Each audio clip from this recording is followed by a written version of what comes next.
İştah açıcı, soğuk algınlığı giderici, öksürük kesici olarak İbn Sina'nın tavsiye ettiği karabiber, tam bir boğaz dostudur ve solunum yolu hastalıklarına çok iyi gelir. Antibakteriyel özellikleri olan karabiber, enfeksiyonlara karşı koruyucudur. Soğuk algınlığına iyi gelir ve öksürükten kurtulmayı kolaylaştırır. Bir miktar balığı, öğütülmüş karabiber ile karıştırıp tüketmek, öksürük ve göğüs tıkanıklığına çok iyi gelir.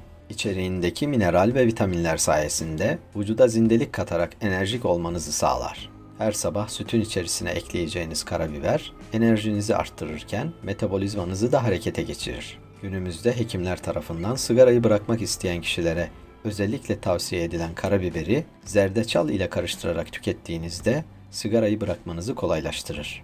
3. Nar kabuğu.